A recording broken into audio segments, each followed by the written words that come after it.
નમસ્કાર દર્શક મિત્રો, એસડી ન્યૂઝ ગુજરાતી ચેનલ પર આપનું સ્વાગત છે અને હું આપની સાથે વૈશાલી પોબારુ કરીશું નજર આજના સમાચાર પર। વડોદરાથી નલ સે જલ સાથે જળે જ જીવન છે તેવી મોટી વાતો કરનારા નેતાઓ અને અધિકારીઓ વડોદરા શહેરના નગરજનો પીવાના પાણી આપવામાં નિષ્ફળ સાબિત થયા છે। વડોદરા શહેરમાં આવેલ વોર્ડ નંબર 3માં જલારામનગરના રહીશો દ્વારા માટલા ફોડીને તંત્રને જગાડવાનો પ્રયાસ કરવામાં આવ્યો હતો।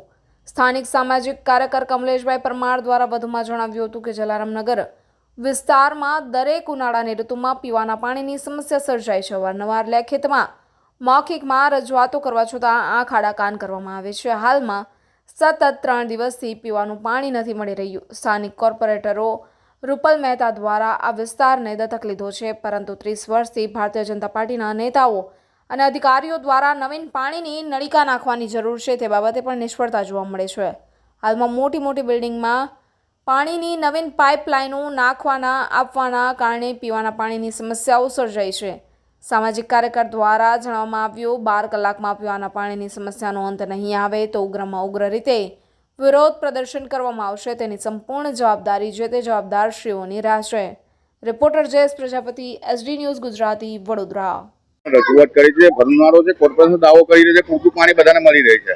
ચોક્કસથી આ જાડી ચામડીના મગરોને જ્યારે મહિલાઓ હોય કે જે સામાજિક કાર્યકરો જ્યારે જાડી ચામડીના મગરોને જગાડવાનો પ્રયાસ કરે છે ત્યારે જ આ તંત્ર સફાળું જાગતું હોય છે। એટલે કહેવાનો મતલબ કે અમારા વિસ્તારમાં દર ઉનાળામાં આ પાણી માટે અમારે વલખા મારવા પડતા હોય છે। અવારનવાર અમે લેખિતમાં મૌખિકમાં રજૂઆત કરી છે।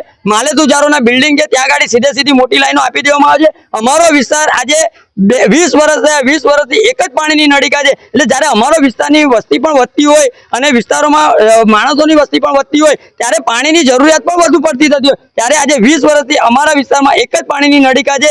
અમે અવારનવાર લેખિતમાં મૌખિકમાં રજૂઆત કરી છે, પરંતુ તંત્ર આ કાળા કાન કરી રહ્યો છે। સાથે અમારા વિસ્તારના કોર્પોરેટર જે રૂપલ મહેતા એ દત્તક લીધેલું છે। દત્તકનો મતલબ એવો છે કે જરીક પણ થોડીક પણ તકલીફ પડતી હોય ત્યારે નગરજનોની વારે જવાનું। આજે 30 વર્ષથી 25 વર્ષ થયા અમારા વિસ્તારમાં આજ દિન સુધીમાં પત્તરો નથી બદલાયા। એટલે કહેવાનો મતલબ કે વિકાસના નામ પર વિનાશ કરવા બેઠા છે।